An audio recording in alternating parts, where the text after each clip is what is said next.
Well, good morning and welcome. It's wonderful to see so many of you here today as we launch Sustainable San Mateo County's 28th Annual Indicators Report. This year, we're focusing on an issue that's not just timely, but also critical to the future of our region: equitable electric vehicle charging infrastructure. I'm Sarah Hubbard, and I'm the Executive Director of SSMC. As you may know, the state of California has set ambitious goals for reducing greenhouse gas emissions. The electrification of our transportation sector plays a huge role in that shift, with a target of 100% new car sales being zero-emission vehicles by 2035. But we can't reach these targets unless we address the infrastructure required to support it. In particular, how do we ensure that the charging stations are accessible to everyone, regardless of their income level or housing type? While incentives for purchasing EVs for low-income populations are a step in the right direction, without affordable and convenient charging options, their effectiveness is limited. It's an issue we must tackle head-on if we're to meet our climate goals equitably. That's what today is about. Our report provides key metrics that help us understand where we stand in terms of equitable access to EV charging. Today, we invite you to pick up a hard copy of the executive summary. They're on your chairs. There are extra copies in the back. And to download the complete report, there is a QR code on the back to show you where to do that.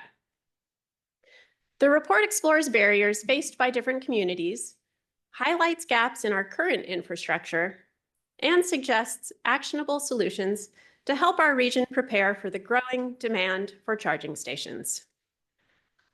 At SSMC, our role is not only to report on these critical issues, but also to inspire collective action. This report is a tool for policymakers, city planners, businesses, and residents alike to work toward a shared vision, one where sustainability and equity go hand in hand. We are very fortunate today to have a distinguished group of experts with us who will help us explore these issues. Following our report presentation, we'll have a panel discussion featuring representatives from Peninsula Clean Energy, Pacific Gas and Electric Company, Stanford University, and Redwood City's Public Works Department.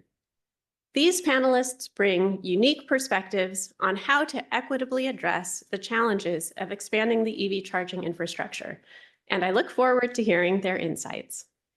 But before I turn the stage over, I want to show a little appreciation to the many people and organizations who made this report and this event possible. First, our dedicated team of volunteers, led by Program Manager Simona Vallone, who helped research, write, edit, and proof the report's content. Please raise your hand here if you had some role in creating that report. Got a couple of people. Thank you so much. SSMC also appreciates all of you who support our mission to create a more sustainable, equitable future for San Mateo County. Of special note is our champion sponsor for today's event, the International Brotherhood of Electrical Workers, or IBEW, Local Union 617. Our region wouldn't meet its electrification goals without skilled labor, and IBEW Local Union 617 provides the training and support needed to develop the workforce of the future. I invite you to stop at their table in the back. We've got Abe Talakai, the Assistant Training Director for the San Mateo County Electrical Joint Apprenticeship and Training Center. That's a mouthful.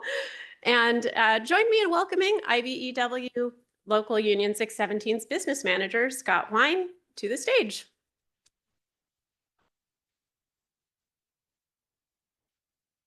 Thank you, Scott.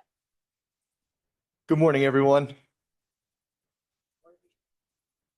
As Sarah mentioned, my name is Scott Wine, and I am a journeyman wireman electrician and the business manager, financial secretary for the International Brotherhood of Electrical Workers, IBEW 617. We serve San Mateo County. IBEW 617 represents approximately 2,000 inside journeyman wiremen, apprentices, sound and communication workers, and SFO air train technicians. We are the oldest equitable pathway to the electrical industry. Established in 1908 in San Mateo County, IBW members are power professionals with the skills and abilities to meet electrification goals and are certified, trained, and licensed for these electrical projects. The Electrical Vehicle Infrastructure Training Program, EVITP, serves as the preferred national training standard by the U.S. Department of Transportation for training the individuals who will be installing and maintaining hundreds of thousands of EV charging systems across the United States. The EVITP program has been in existence for close to 10 years and was developed by the IBW in conjunction with stakeholders across the automotive, utility, manufacturing sectors, the National Electrical Contractors Association, and educational experts and other industry partners. Since 2011, the IBW and NECA Electrical Connection Partnership has been preparing its workforce and contractors to meet local, state, and national needs to support the next generation of travel for electric vehicles. It should be the goal for all of us to see EV charging stations are installed in the highest quality standards, sparing costly and time-consuming repairs down the road while creating good, middle-class careers with livable wages, retirement, and health benefits. We invite you to contact any of our highly skilled certified contractors that employ EVITP certified electricians who are proficient in EV infrastructure, charger planning, and installations. The IBW is happy to refer, collaborate, and work with all entities to meet all electrification needs. Thank you and have a wonderful day. I do believe we have a short video we would like to show.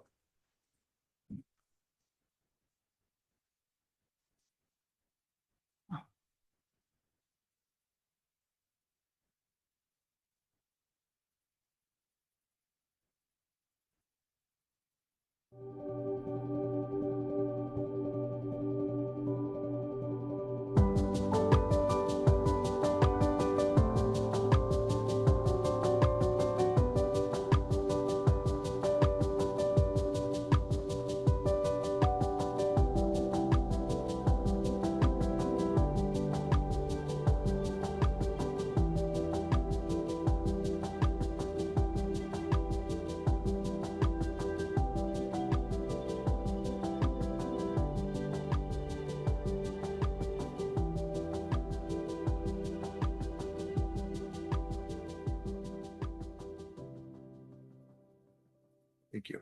Thank you.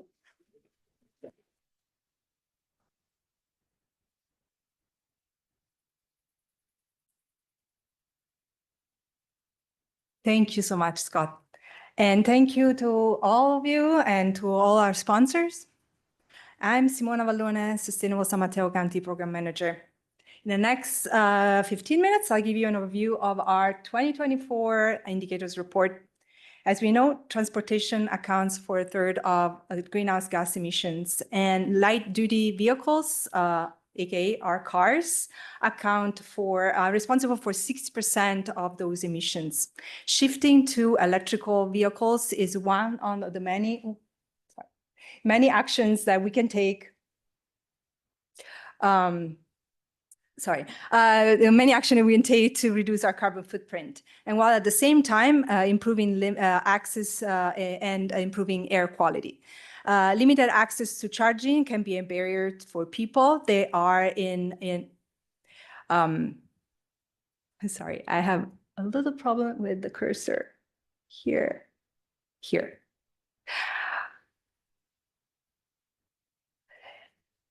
So, limited access to charging can be a barrier for people that are considering buying an EV. In order for this transition to be effective, everyone should be able to take part. This year report focuses on equitable access to EV charging. You can download the full report by scanning the code and going on our website. The report is divided in three main parts. In part one, we examine the current state of EV charging access with an overview of indicators and metrics. that can help evaluate and track the county challenges and opportunity towards expanding EV adoption.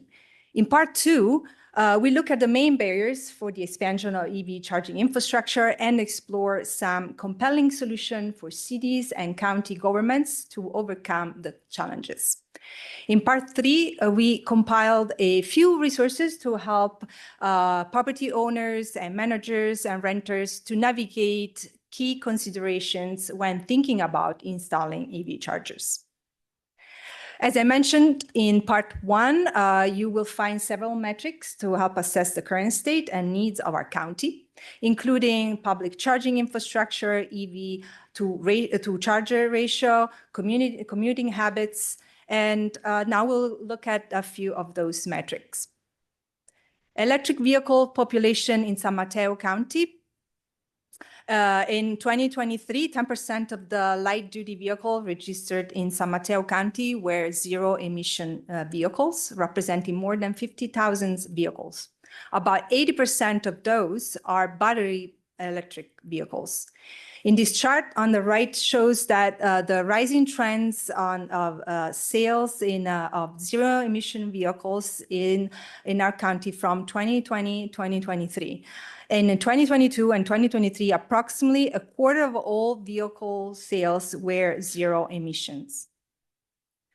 Since currently most of our charging is done at home, we looked at the housing situation. Drivers that live in a single-family home are more likely to have access to a personal garage, a driveway, or carport where they can charge their car overnight, while residents in multifamily homes are more likely to park on the street or in reserved spaces. And for them, charging at home can be a little bit more challenging. To size this population of those living in a multifamily dwellings, we looked at the housing situation in the county. Here you look at the map of the county and multifamily housing units. On average, 36% of the housing units in the towns and city in San Mateo County are in multifamily buildings. And in some cases, like the dark shade of blue on the map, such as San Mateo, Burlingame, and Foster City, that is closer to 50% of all units being in multi-dwelling buildings. In the case of multifamily buildings, even where there is a design parking or in a garage or carports, EV drivers might still have a limited access to outlet or chargers. On top of that, renters might be even more impacted, having even fewer opportunity to install an outlet or a charger where they need. One of the solutions could come from an increased access to public chargers. Public chargers could help address this lack of access by offering a convenient alternative. We used the map from our sustainability dashboard to compare neighborhoods in the city of San Mateo. In this case, we choose San Mateo because it is the city with the highest percentage of unit in multifamily buildings and also a highest percentage of renter-occupied unit. From the left to right, the figures show the percentage of multifamily units, the percentage of renter-occupied housing, and the current distribution of public chargers in the city. From the comparison on the three maps, we can see there are areas with greater gaps. For example, circled in red on the map is the neighborhood with 81% of multifamily units and where also 64% of the housing is occupied by renters. In that neighborhood, there are only 2 public chargers available as shown on the third map. The overlay of these 3 maps enable us to pinpoint regions where the demand for public EV chargers is likely to be highest, allowing for targeted infrastructure expansion. To explore data for other cities and other neighborhoods, we invite you to go and visit our Sustainable San Mateo County Sustainable Dashboard on our website. Finally, in part 1, you can find the results from a survey we conducted in this past September. We asked all the 20 jurisdictions and the county a question about public chargers and obstacles to the expansion of the infrastructure. Funding limitation and costs are a common obstacle. Half of the local administration that responded to the survey mentioned this, And the second most common challenge are issues related to electric utility, such as limited capacity and installation and inspections delays.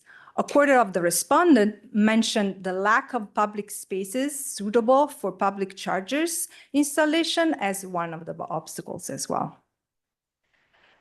This brings us to part 2, where we reviewed some of the key issues and explored possible solutions. The barriers and solutions are covered in 7 sections. These include grid capacity, infrastructure, and charging costs, and funds and incentive. This chart is in part 2 in the section titled EV charging station supply. This chart is from Peninsula Clean Energy Analysis that shows EV charging infrastructure deployment trend in San Mateo County from 2021 to 2035 in a business as usual scenario, meaning given the current building codes and projection of new housing construction, and the fact that installation of EV chargers in existing building is not currently regulated. In the last bar, there are minimum infrastructure needs estimated by the California Energy Commission to support future EV growth. What the analysis showed is that without significant changes and interventions, the infrastructure will fall short of the required number of chargers to support future EV population. According to Peninsula Clean Energy Analysis, only 15,400 chargers will be installed in multifamily dwellings as required by REACH code, making existing multifamily building the segment that would require the most attention, the dark green in the chart. To address that, we explore several paths to expand access, including Peninsula Clean Energy, of course, EV Ready program that provides technical assistance and workforce development for installation of chargers in workplaces, in multi-dwelling, and multi-family dwellings, colleges, public parking garages, and other public location. We also reviewed the PG&E multi-family housing and small business EV charging program, and also curbside solutions, as examples of the New York City pilot program and the street light charging case study in Los Angeles, and other examples as well. Cost of charging can be a significant equity barrier to EV adoption. In the section infrastructure and charging costs, among other things, we highlight research that shows the difference in charging costs for drivers that live in a single family home versus those that live in apartments and are using third-party chargers. On the slide, there is an analysis from Peninsula Clean Energy that shows the higher costs for those living in apartments. And similarly, a study from UC Berkeley in collaboration with the EV Charging for All Coalition found that in our area, the cost of public charging can be more than double the cost of charging at home. As our survey showed, funding limitations are top of mind for local administrations. We address these barriers in the section of part 2 on funds and incentive. Our volunteers researched and compiled relevant federal, state, and local funding sources. And in this section, you can find a brief description of the programs and links to the online sources. Our survey also showed that utility-related issues is the most common obstacle to the expansion of the public network. The report covers example of grid-related barriers in the electric grid capacity section. And while we need to continue to make progress in making the grid more reliable and robust, our section also cover ways to expand charging network within the current grid capacity by using, for example, smart technologies, load sharing, and expanding non-residential charging infrastructure. At the end of part 2 and in the back of the executive summary, you can find our 10 key recommendations. In a nutshell, we recommend that the city and the county should empower residents, property owners, managers with relevant information, including charging costs, technical requirements, reputable installers, and financial incentives. We also recommend to prioritize affordable and accessible public charging, promoting equitable charging rates, and expanding public charging networks. We ask also to incentivize private employers and businesses to expand charging for their employees and customers. And finally, in part 3, we compiled a few resources to help property owners and renters navigate the key consideration when thinking about installing EV chargers on their property, particularly in multifamily homes. And with this, I conclude the review of this report. Again, to read the report, please go on our website and to download the full report. And now we take a little moment to set out the stage for our panel discussion. Thank you. All right. Well, welcome everyone again. I'm really excited to be leading this next segment of our program. My name's Molly Carter. I am the Communications and Outreach Lead for Sustainable San Mateo County. And I'm just thrilled to have this set of people to be able to discuss all of these issues and solutions with you. These are the people doing the research, doing the work, representing the organizations that are going to help us make that equitable transition to clean energy and clean transportation. So I'd love to start by having each of you take 2 to 3 minutes to introduce yourselves. And Esther, if we could start with you. Okay. Hello, everyone. My name is Esther Conrad. I am the research manager at the Bill Lane Center for the American West at Stanford University. I first want to begin by thanking Sustainable San Mateo County and everybody who was involved in writing the report that we just heard an overview of. It's an exceptional piece of work. So thank you for really diving into this incredibly important topic. A little louder, please. Sure. Okay. Just hold it closer. All right. The Bill Lane Center for the American West, where I work, focuses on research and education related to the American West. A lot of our research in recent years has related to sustainability challenges. With regard to many of our projects, we work with external partners to focus on priorities, research priorities that are sort of policy relevant. So in the case of our work on EV charging infrastructure, we have worked with the Governor's Office of Business and Economic Development, which is really focused on getting to that goal of 100% zero emission vehicles in 2035. So they were very interested in having us work on a project that really was trying to understand some of the barriers to building out EV infrastructure across the state and really focus on what were those barriers for local governments. For all of our work, we engage undergraduate students as well as some graduate students, but we do a lot with undergrads.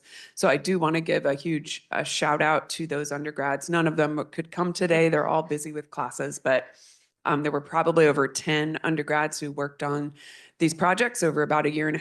And so really a huge thanks to them.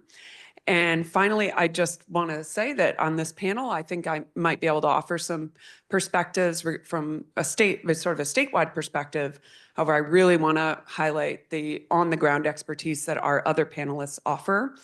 And I am really going to be eager to hear what they have to say, because that's talking to folks like this is the only way I really have gotten any kind of knowledge on this topic. So I want to pass it off to Melanie to introduce her. Thank you, Esther. All right, I'm Melanie Jasper from Peninsula Clean Energy, and I run our EV Ready program, which is a EV charger installation program for all of the sites in our territory.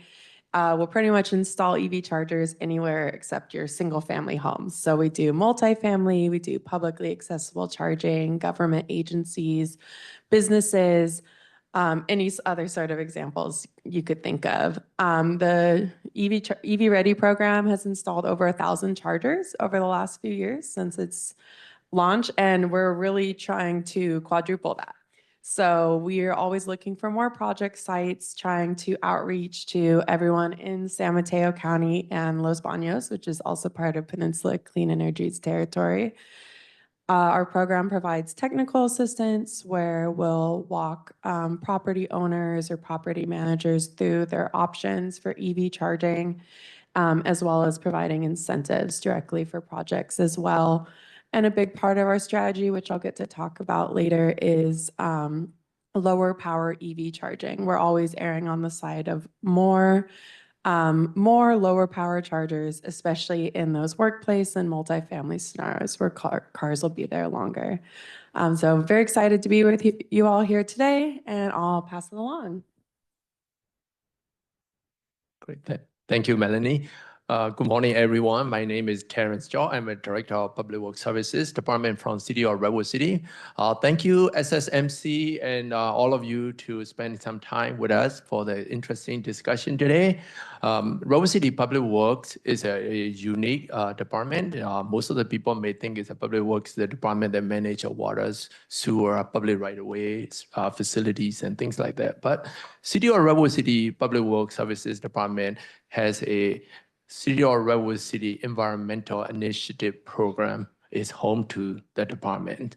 So our Assistant Public Works Director position has a dual title.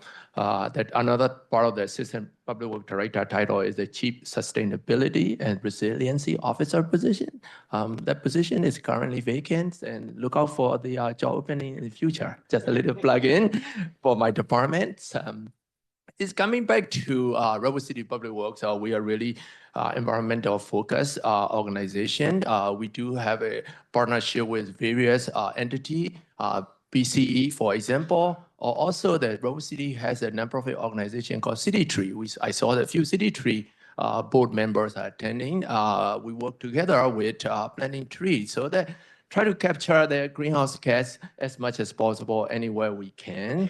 And Redwood City Public Works is one of the agency that very first city government sponsor EV charging station in the peninsula. Our charging station were installed in 2010, so it's about like 14 years already in it. And we live and breathe with the charging station every day. So this is a good discussion to talk about. With that, I will pass it over to Dean. Thank you so much. Dean Kunish with Pacific Gas and Electric Company, PG&E. So California native, grew up in the Bay Area here, went to San Jose State, worked for Sun Microsystems. Raise your hand if you know who Sun Microsystem is. All right. It's now Facebook, right? But if you go on the backside of the sign, it still says Sun on it. But the commute, I live in the East Bay in Concord, and the commute is just terrible. It's 2 hours each way. And so one day I was thinking, geez, I see all these PG&E trucks driving by. How about going to work for PG&E? You know, something a little bit more local. So that's what brings me to PG&E. So I quality engineer, microelectronics, and all that is my background. But I think it was a healthy relationship moving over to PG&E because I brought some of that new technology over to the company. So for the last 6 years, I've been helping customers, business customers, electrify their fleets. So when you hear about Pepsi getting Tesla semis or Amazon getting Rivian vans and all the rest of those guys, those are my customers. I'm the guy at PG&E that's been helping them. We have a small, scrappy little team that's been helping customers electrify their fleets, but also our residential customers. So if you go to your phone or when you get home and you type into your browser pge.com/EV, we try to keep it simple, EV, you will see all of our EV programs that we offer our residential customers and our business customers. For our residential customers, if you own a home or lease a home, we have a special EV rate for charging your vehicles. Could be a mixed meter, meaning your house is on that meter and the EV charger's on the meter, or you can get a separate meter, right? Just for EV charging, so you get a supplemental rate. We have programs to provide you with a charger. You can get a Ford charger. You can get a charger that hooks up to your dryer. So if you got an electric dryer, you can share the electricity. We've got a load management charger that we provide. We also provide a free charger in another program with a panel upgrade. So we'll upgrade the panel on your home. It's worth about $2,500, that program there. We provide rebates if you buy a used EV from $1,000 to $4,000. It used to be for a new EV, but now there's used EVs on the market. We also have multifamily and small business program too, to provide level 1 and level 2 chargers. And then on the industrial side, commercial customers, we have our EV fleet program that I've been working on last 6 years. So transit agencies, schools are special in that program. We connect you to the grid for free. We provide you incentives to pay for your infrastructure, and you can get charger rebates up to 50% of the cost of the charger. We have a program for our states department. So California State Parks right now are engaging with us in that program. Fast DC chargers, we've got a lot of programs. So we've spent on the commercial side almost $400 million to help people electrify their fleets. And that doesn't even include all the stuff that we're doing with Tesla, EVgo, Electrify America for public charging. So we've been out there on kind of the forefront. We've made mistakes, but we've been learning along the way. Great. Thank you all. So excited to get into a discussion with you. I have a few questions that I will use to guide our discussion for the next 20-25 minutes. And then we want to leave plenty of time to open it up to all of you. So get your questions ready. But let's start, Esther, I want to jump right in. It's great to hear about all the great, new things happening. But we know it's been difficult to in California to install public EV chargers. It's been slower. It's been more costly than in other states. And Esther, in your research, I know you looked at the barriers, you and your 10 undergrads looked at the barriers to expand California public EV charging. And you interviewed county and city officials, community choice aggregators. You talked to developers of charging stations. Can you share with us what you have learned about what's causing the delays? Sure. Yeah, I'm happy to start there, and I look forward to hearing from our other panelists some of the more specifics to San Mateo County. So this research was undertaken with our partner Governor's Office of Business and Economic Development, and where they were starting from was their question was, well, is the permitting process causing a delay? There had been statewide legislation in 2015 and then some more in 2021 that was intended to streamline that so that there were some common standards where there were only certain factors to consider would only be limited to health and safety. Where there's some process things like having a checklist online and all of that. So they wanted to know, is this still an issue? Are cities doing this? And, we found that in general, cities and counties are doing this. And that while there are some times when permitting processes do slow things down, that was not necessarily the biggest thing that stood out in terms of delays. So I think, and one of the most significant, we did hear a sort of similar to the San Mateo, the report that you just described the results of, that grid capacity was certainly a concern for many, and that sort of stood out as one of the bigger factors. There were some others that are sort of more nuanced, and some of them kind of, when you think about it, makes sense. When you have larger, more complex projects, well, you may actually run into some more planning and permitting challenges. That whole process may actually take longer, maybe even longer than the timelines that the state legislation recommends. So that was a factor, and that would be like larger groups of chargers, which introduces more requirements there's more health and safety requirements when you have a lot of electricity going to like a group of fast chargers, for example. If you are, one interesting sort of new thing that a couple of this, we found a couple of developers were talking with us about is like when they're talking about depot charging, which would be if a site is solely had the purpose of charging, as opposed to a site where you're like a grocery store and you're adding some charging. So in a grocery store, the primary purpose is selling groceries, but is retail, but the charging is accessory. The depot charging is where the sole purpose of that land use is going to be for charging. There's some cities that need to adjust their zoning requirements for this. Oakland and the city of San Francisco have done so. That may be an emerging concern as depot charging becomes more of a thing. It's maybe not such a huge thing right now, but that may be happening in the future. And funding also really did stand out as one of the delays, and this really impacts like when cities and counties are seeking to install charging in communities that have more limited access. So communities that have more multi-family dwellings, and maybe communities where it doesn't pencil out for the private developers to install large numbers of chargers. Cities are looking to invest in just sort of how can we make that possible to expand, have more equitable access to EVs.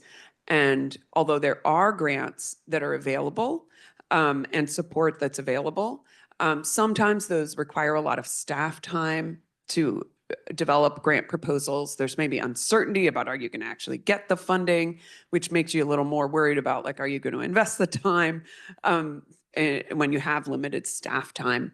And then finally, speaking of limited staff time, that was another one that stood out, like especially in cities and counties that have, maybe there's a lot of demand for EV charging, the amount of staff time that it does take to kind of process the applications, especially when it comes to accessibility requirements that all EV parking spaces need to meet. So some of those require a little bit more back and forth with those who are proposing the project. So yeah, that kind of summarizes some of the findings. Should I go ahead and Yeah, I pass think it on, or so. did you have- That's great. Yeah, I do. So lots of issues, right? It's good to hear we're getting very clear about what the issues are. I do want to dig into the grid capacity. We've got Dean here. And clearly this is one of the, the biggest issues.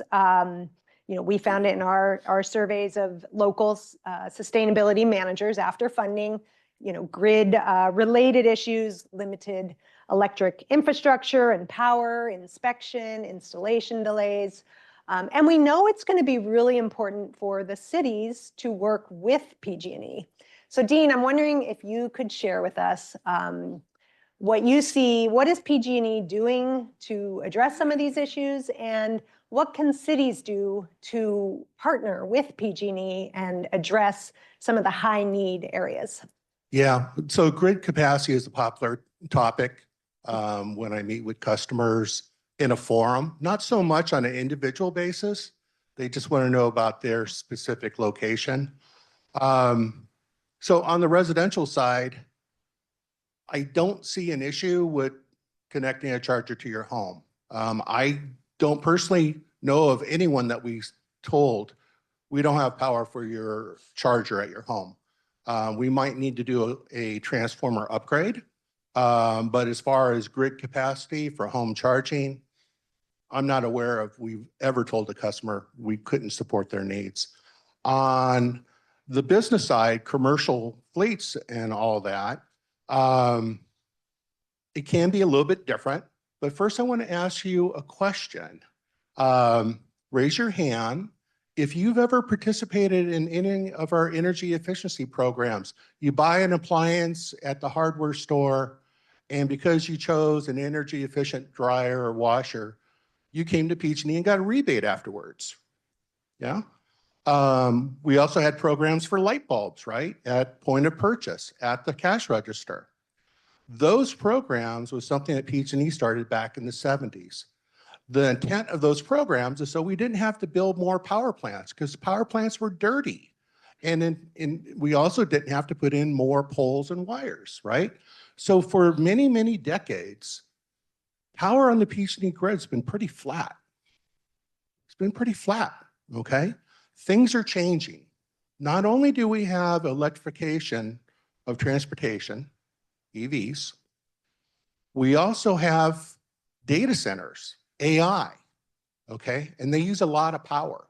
So a single rack in a data center uses about as much power as a level 2 charger, okay? But the cooling is 5 times more. So if that rack is using, say, 19 kilowatts of power, the cooling is 150 to 230 kilowatts, okay? So we got EV happening in California. We've got data centers for AI. We also have communities decarbonizing, right?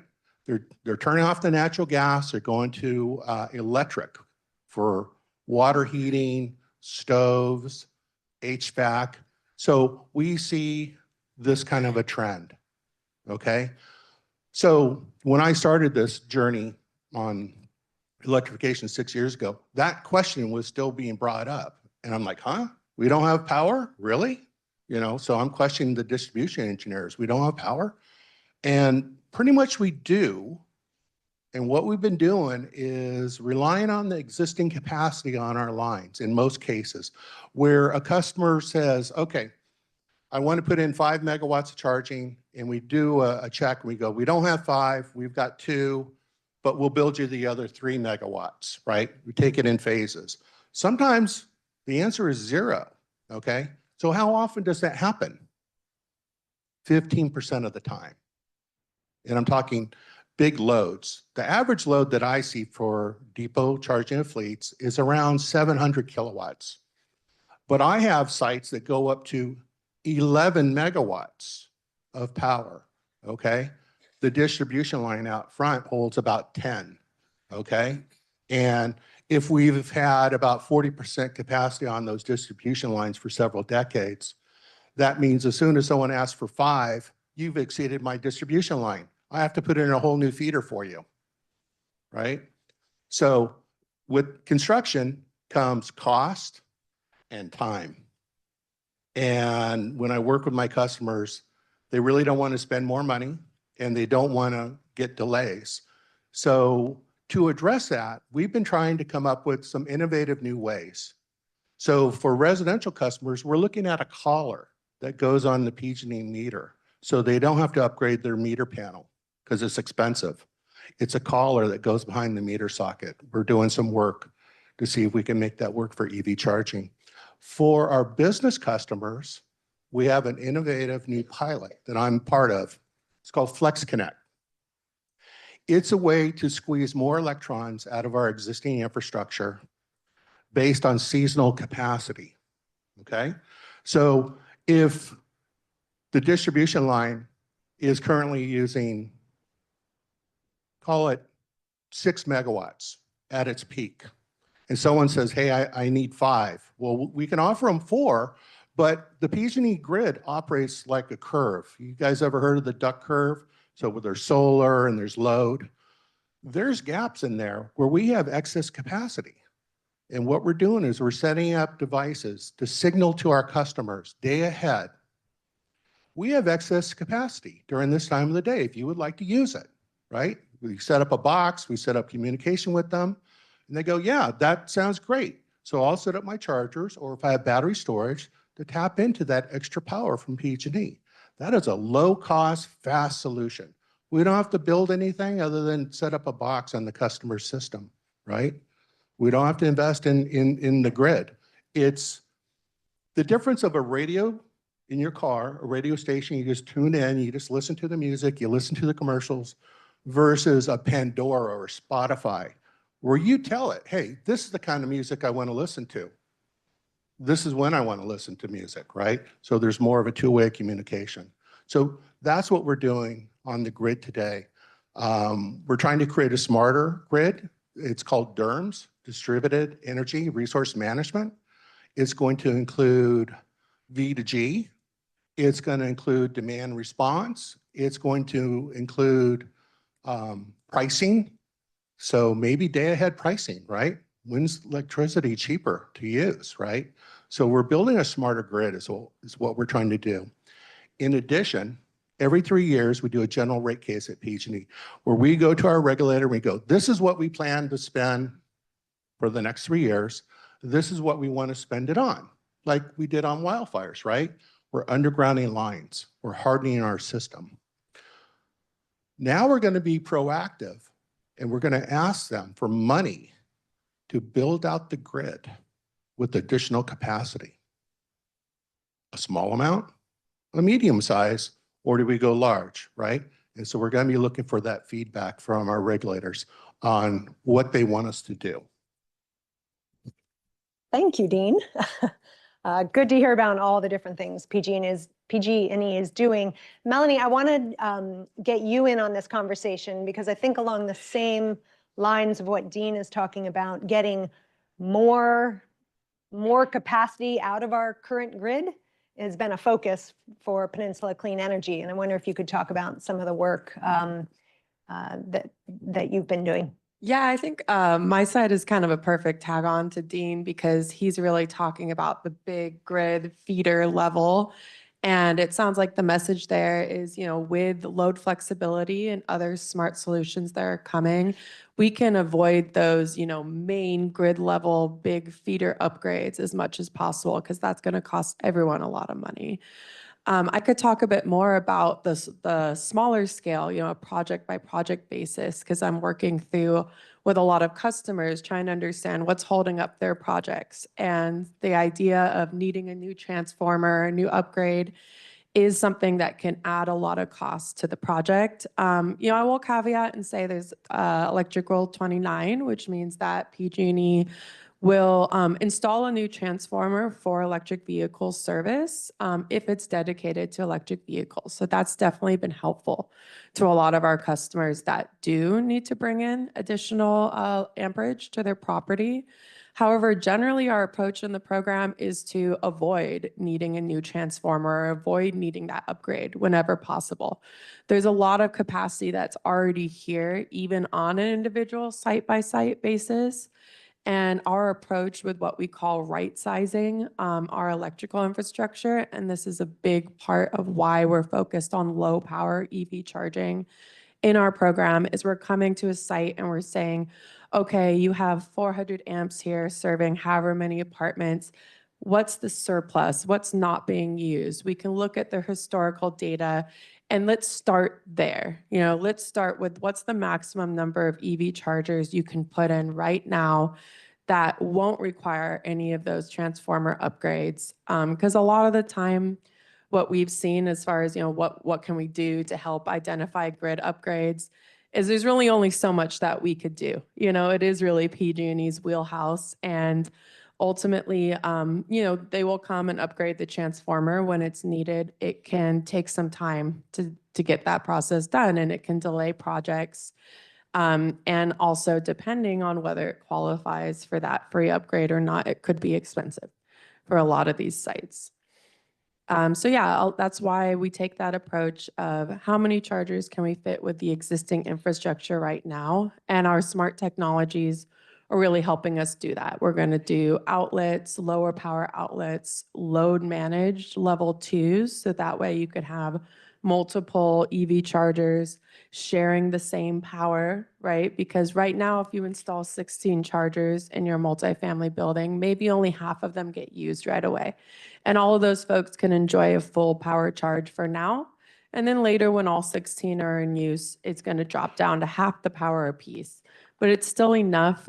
What we've found in our studies is that parking, when you're parked overnight, 10, 12 hours, even a level 1 charger, so that's like a 1.9 kilowatt low power level 1 charger, can meet 98% of drivers' needs because you're there all night long, topping off, typically 7 days a week. And we just don't need bigger chargers at home. So having that right sizing approach can really help avoid the grid infrastructure in the first place. Great. So I want to turn now to Terrence. We're very lucky to have Terrence up here and, bringing to us a city like Redwood City, who's been really ahead of the curve, has been working on public EV charging for, I think you told me, started in 2010, so 14 years ago with the Nissan Leafs.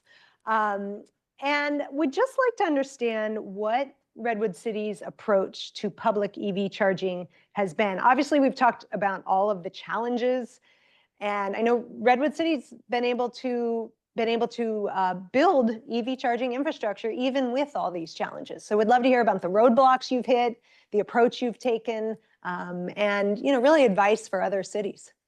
Great, thank you.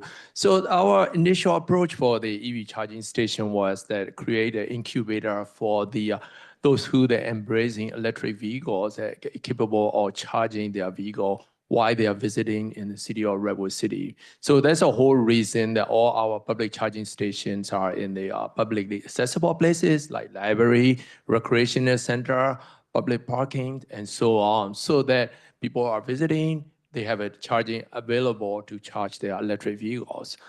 What we've seen is that from 2010 to maybe about like 2021, it's kind of like demand is pretty much plateau and not really increase. What we see in the last 2 to 3 years, we see the dramatic increase on the demand on our charging stations. At the same time, like Dean mentioned, there is a lot of competing interests that what we see is that the AI data center, and then most of this agency here in the peninsula already adopted the reach codes that people are converting all the appliances to electricity. So there's a kind of high demand that we see. And what we learned throughout that time was that when we approved the development application in the year past, our focus has always been on the utility that the cities and public agency control, which is water, sewer, storm waters, or the fire department assets or police department assets. We never thought about what about the power supply, or what about the data connection and things like that. It's not part of our consideration, and we kind of leave it up to that. This is between the developer and the utility that provide. So now that recently we've been seeing a lot of engagement from PG&E for the load plannings, and they are sending out to the local agency that when you are approving a project, we wanted to know what kind of project you are approving. You are approving the data center, or you are approving what if, like a multifamily housing that come with 10 or 20 EV chargers. PG&E wanted to know so that they can plan for their infrastructure. So it's kind of like collaboration is come in play in the recent years that previously never happened. So that this is a good approach for the community, that people will not get surprised by, they excited about electrifying their homes and turn out to be there's not enough capacity for the panel or the transformer, or those who that wanted to install the high power, level 3 charging station in their business center, and they don't have a power available. So like one of those things, the checkpoint that we wanted to have it is before even they move forward, this is kind of like communication need to happen with the utility provider that, hey, someone is thinking something, and then what we're going to do about this, so that there's no surprise along the way. Mm-hmm. Great. So I have one more area of question, and then I want to open it up. But our report, a big focus of our report was equitable EV charging. And that means a big focus on, as Simona talked about, multifamily buildings, renters. How do we get more accessible charging for those residents? And how do we keep it affordable? Terrence, I know we've talked about the price of charging. There's a lot of costs involved, in securing the land, doing the infrastructure, the putting in the charger, the maintenance, the vandalism, the upgrades.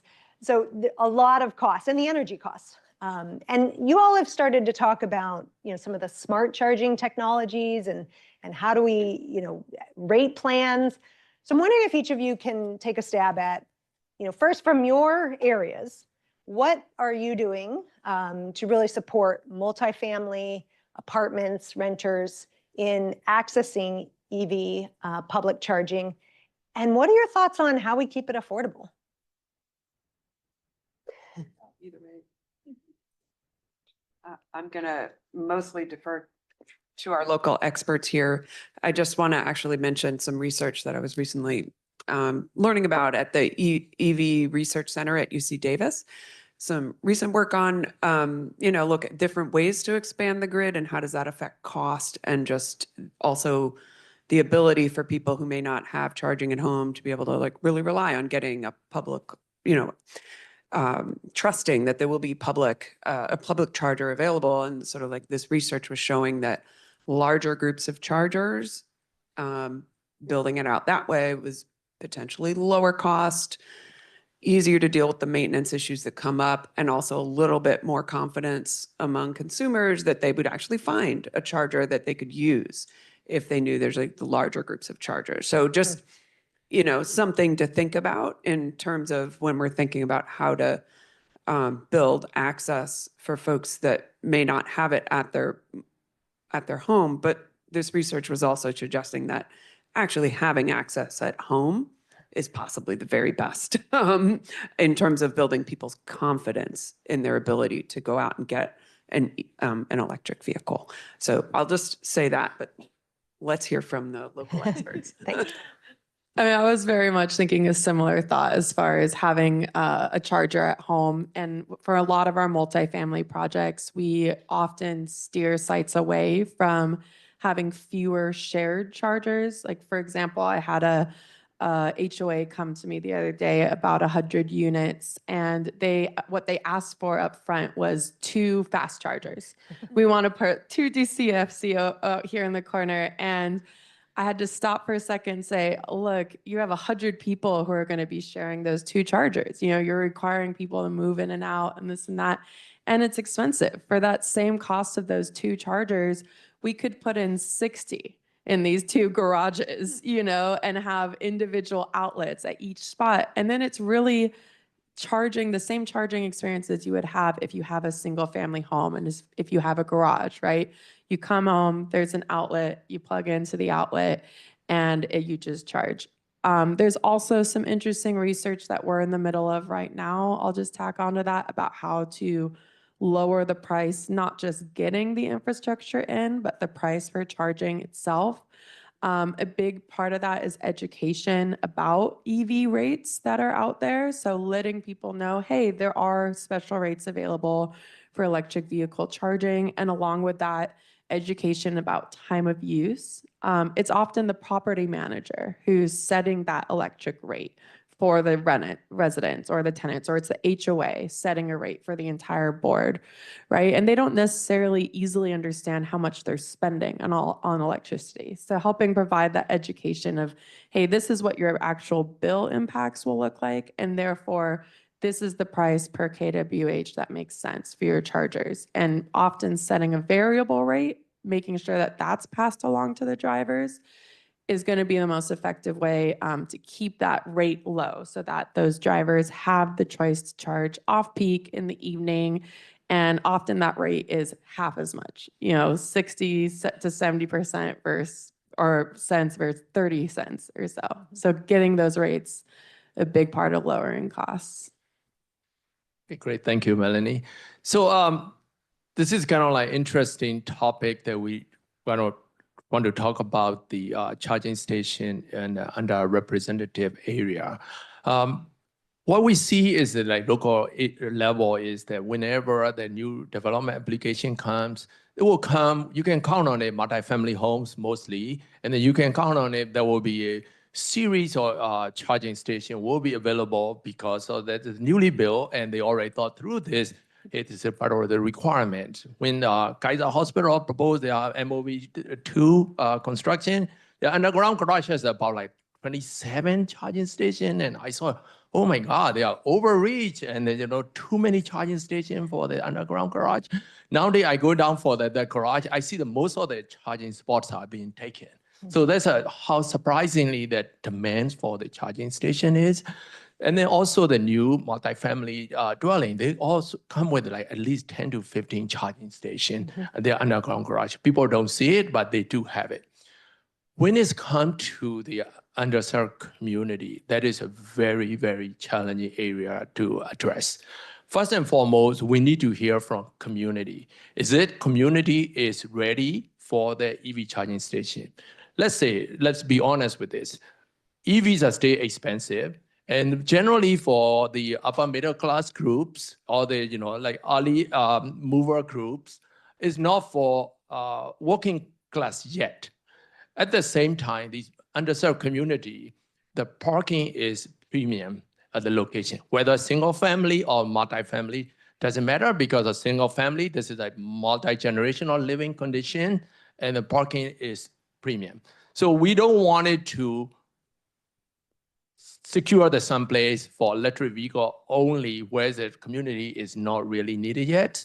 So what we do in the city or Redwood City side is that we listen to the community. We attend all the neighborhood association meeting and what the community want. Is that community has an appetite for the charging station? Yes or no? What is going on? What is it city government can do?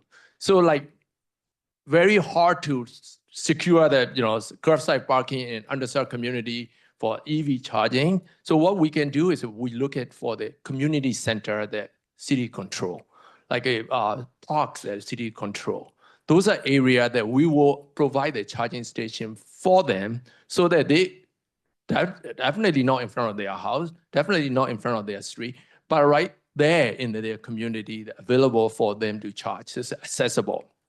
As I mentioned it to Gary at one point that, like Wi-Fi used to be the premium said, like this is because a certain group of people can have a Wi-Fi.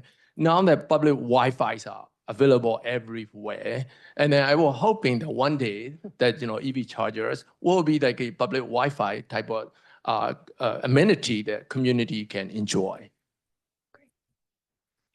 Dean, you want to finish us off and then we'll open it up? Sure.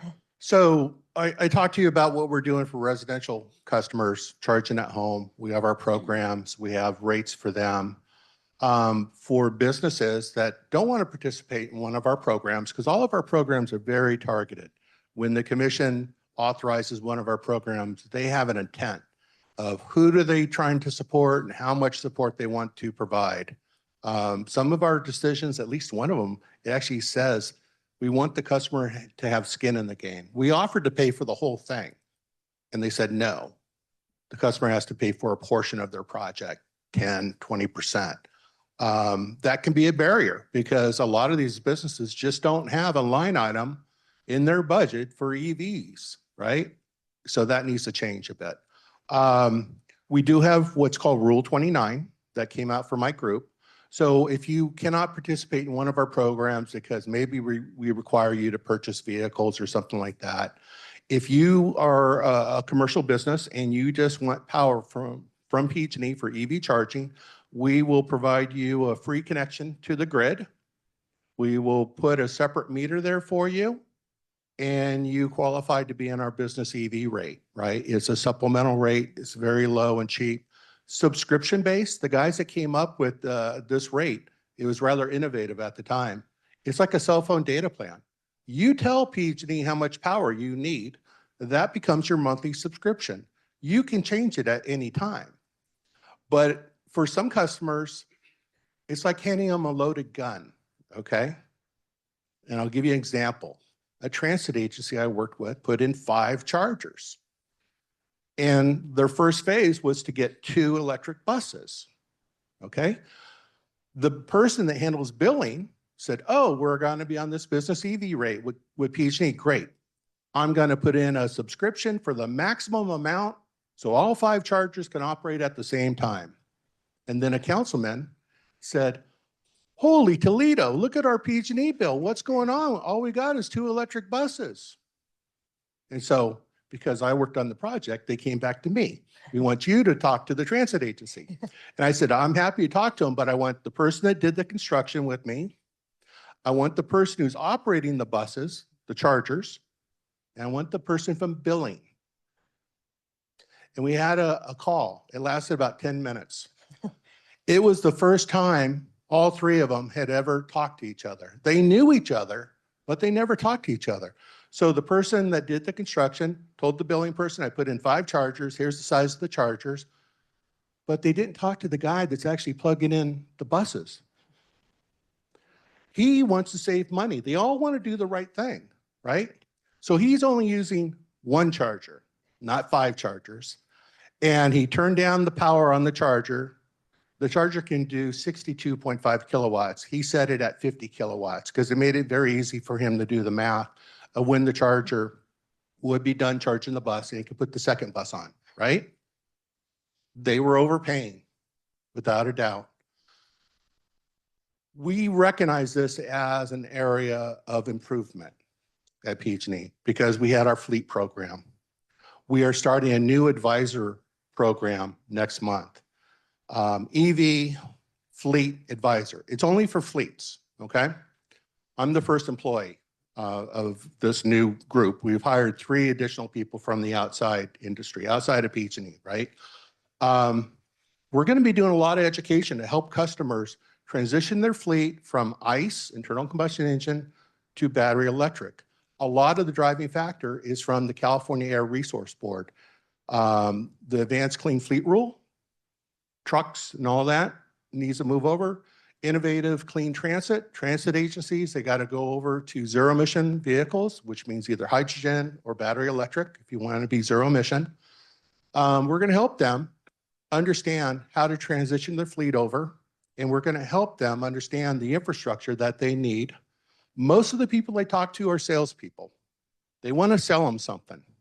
They want to sell them the biggest charger that they've got. They want to sell them a V to G charger and maybe they don't need it. They don't even understand what vehicle to grid is, right? So we're going to be doing a lot of education with them. And for customers in underserved communities, which is a new language, it's at a disadvantaged community, underserved, we're going to do post-energization follow-up. We're going to see how are they doing on their bills. Do they understand how to operate the chargers? Are they doing the maintenance that they need to do, right? So they have a good experience. So it'll be a full circle back to them. And I'll add to this, we are also electrifying our fleet at PH&E.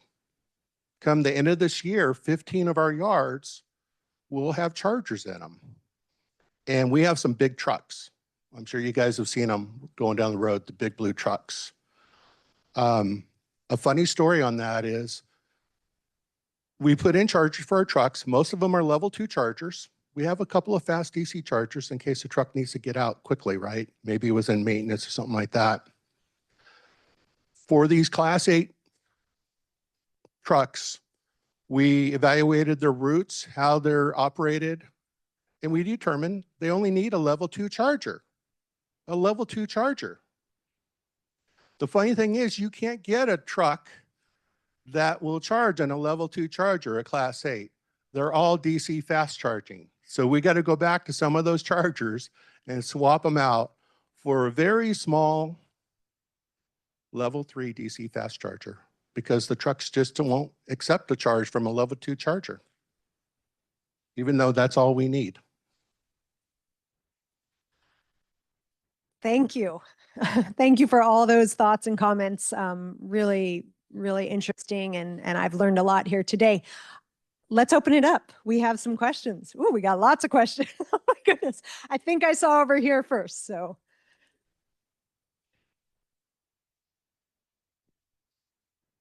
Hi, thanks for being here today.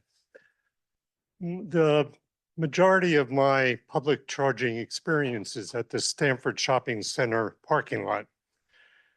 And for most of the day, it's chaotic. There's not only people waiting in line to charge, but there's the normal traffic. Personally, I think it's dangerous. So I want to know if any of you are aware of policies or regulations that are going to be around managing these charging stations. Is there anything, an example might be letting people make appointments to charge their cars. Are you aware of anything along those lines that could alleviate some of the chaos?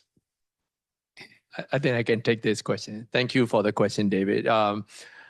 It's an interesting question that initially when Redwood City deployed the EV chargers, our intention was that don't want the people hog on their parking spot all day long why they plug it in, because they maybe only need it for 1 to 2 hours the most. So we had like a hourly rate charging methodology so that people will feel their wallet, because the longer they park, the more they pay. But the new regulation came down to us from the state that we cannot do hourly charging for the electric vehicle. We can only charge for the actual kilowatt per hour they consume.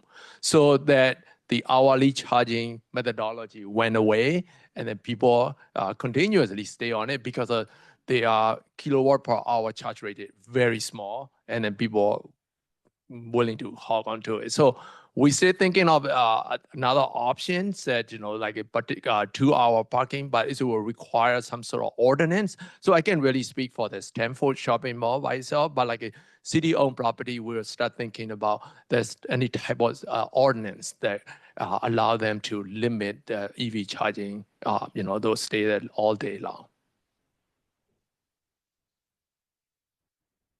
And originally. Thanks. Today, everyone's been talking about public chargers and then home, but is there any discussion about trying to incentivize current gas stations to add charging, and what are the efforts there where we already have people going there to juice up their cars? I think I can't really speak for the gas station, but like definitely want to get on to the shopping center and the businesses and the corporations that they wanted to install the charging station for their employee or their customers. We are accommodating it. One of the innovative approach that they've been deploying is the advertisement-based charging station that you probably see Sequoia Shopping Center in the Redwood City. That's an advertisement-based charging station. So that is discounted rate charging, but user will see the advertisement that kind of like cover the cost of the running the charging stations. And Dean and Melanie, no gas station charging, is that something you guys have been involved with? I could add on to this a little bit because I answered the same question to someone this morning. I think we were talking about it. And really, I think a lot of it is changing the mindset away from gas stations. I think charging in general in the future it's not going to be a gas station model, as in you come, you stand there and you wait for your car to be charged and then you go. It makes a lot more sense to focus on where cars are already parked, right? We saw in the report even that cars are parked for 95% of the day. So why not build the chargers at the workplace, at the home, at the shopping centers? Because to me, it makes a lot more sense to park your car and go into the grocery store and come out 30 minutes later and find it charged than to be, standing there as you would at a gas pump, just waiting. So we did have a program for DC fast charging. There was a requirement that it have restroom facilities and that people could get something to nourish themselves, some food, some drink. That program closed this year, fully subscribed. Those chargers start at 50 kilowatts and can go way up from there. We would like to do more programs like that, but we've already executed on the one that we were provided authorization to do. Hello, Mark Roos, Sustainable Energy, Inc. And for the issue of gas, so I've been told in 2 focus groups I did at the Port of Oakland with truck fleet owners that the electricians from PG&E tell them, plural, it'll be 18 months to 7 years before they get charging for their fleets, electricity to support their fleet charging. So instead of that, we can put in solar over both rooftop and canopies over both parking and driveways. And we are working on 40% plus efficiency solar, which could be in production within 18 months to 27 months. And that ratio makes it possible to give full coverage to at least short and medium haul trucks in a fleet concentrated, because you got the driveways, basically you've got 3 or 4 times the surface area of the truck itself. available, maybe more than that. So that's one piece. And another piece is converting the existing fleet, because instead of waiting for new vehicles to be built, we've got a lot of trucks out there that could be converted, and with very low cost for both batteries and solar compared to today's costs. That means that the owner of the truck can convert and can get, can basically pay for itself with savings on A, fuel, B, maintenance, C, overhauls, D, replacement. And that, that way I can see the existing low income, short haul or medium haul truck driver being able to continue, an owner, independent owner, owner operator, or a small fleet, being able to keep going until they're ready to retire and competing even with the autonomous trucks that are coming. So I'll address that. So you don't have to connect to the PG&E grid. If you want to just do solar and live off grid, you can do that, okay? Just crunch the numbers, right? Does it make financial sense to do that? As far as the Port of Oakland, I'm familiar with the Port of Oakland. The Port of Oakland inherited the grid from the Army Corps of Engineers from World War II, okay? In addition, there's a PG&E grid out there also. So the Port of Oakland receives transmission power from PG&E, goes into their substations. They distribute it to their tenants. That's what they call the shipping companies out there, their tenants, and then the surrounding area. And then if you go across Maritime Avenue, you're interfacing with the PG&E grid. It kind of comes together like fingers, okay? Is there power out there on the PG&E grid? Yes, there is. There's power available, okay? Some of that power goes on to the port's property. They're the landlord. They decide what happens on their property, okay? The port has not only that area, they have the Oakland Airport. They also have Treasure Island out there also, right? So this is very old infrastructure. Power needs have increased. It's something we're looking at. Plus, there's the maritime industry out there. They're looking to electrify ships, cruise ships, all kinds of ships. And then when they're out in the bay also, they're running motors, right? So I went to my first Marine conference. I was invited to go there by one of the shipbuilders that I'm helping. Captain Maggie, her family is third generation Angel Island Ferry, okay? Captain Maggie is electrifying her fleet. She's using our EV fleet program at PG&E. She gave me permission to talk about her fleet. Normally, we don't talk about our customers unless it's public information, right? We have a privacy policy. But it's amazing looking at the numbers for the power these ships are going to require. And they're getting bigger, these cruise ships. They're using 5 megawatts today. They're going to grow to 10 and 15, like an aircraft carrier. So there's going to be more need for power out there at the port, without a doubt. Yeah, there's a trucking services center that's going to go in on 15 acres in the truck expansion, in the port expansion into what used to be the old Oakland Army Terminal. And yes, I've seen a study from Southern California, from University of California, about the Long Beach, Los Angeles ports.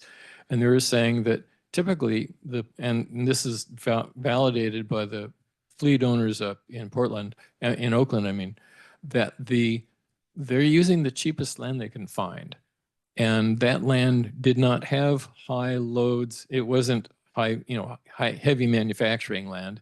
It was warehouse land. So there's not really much need for, in the past, there wasn't much need for a high amount of electricity coming into each parcel. So that's one reason why putting in batteries and solar to capture the sun, and doing it with canopies over the parking and the driveways, because the rooftop just isn't enough, and with doubling the efficiency of the solar coming, it becomes feasible to do it. And with the manufacturing tech process we're going to use, it's going to be very, very low cost. So it becomes viable that way. And maybe we can talk. Yeah, we support solar at PG&E. We kind of created the solar industry.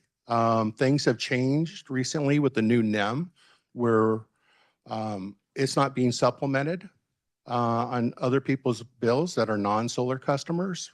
But we also support battery storage. So the largest battery in the world is with PG&E at Moss Landing. We sold off the power plant and we upgraded the substation out there. And so when we took the old substation and upgraded with the new, when we removed the old, we filled it up with Tesla power packs. The largest battery in the world right now is with PG&E. It can serve like 300,000 homes. So we're asking customers to invest in battery storage because we see that as a way of flattening the curve on the duck curve. But we're also doing it behind on our side too, so that customers don't even experience those outages and things like that. So yeah, we support both technologies.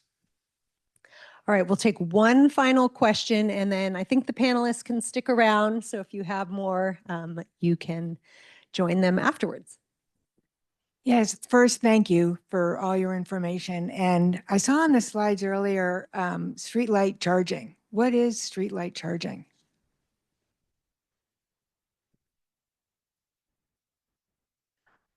Yeah, so I would say streetlight charging is still a bit of a newer technology on the whole. It's kind of still coming to the maturity that it might need for mass adoption. I think we'll see some more of that in maybe 3 to 5 years out becoming more popular. We were even discussing this too. I mean, I think there was a study, PCE did a study on curbside charging a few years back, and there's a lot of challenges that come in general with having the chargers right there on the side of a busy, shopping downtown or something, one of which is accessibility. It's not clear what the ADA requirements would be for those spaces. And then there's other challenges with the streetlights themselves. They're typically on a separately metered rate with PG&E. It's more of that subscription style that Dean was mentioning earlier. And so if you're adding an EV charging load to that streetlight, you lose that streetlight rate that you're currently getting. So yeah, there's some challenges there, but I will say there's some really interesting companies that are working on this right now. And I think certainly in busy downtown areas, it's going to be a solution that'll make sense coming as these technologies kind of mature a little bit more. I think we'll see more of it around. All right, and with that, we're going to have to move on, but I want to thank you all and please join me in thanking our panelists. This has been fantastic.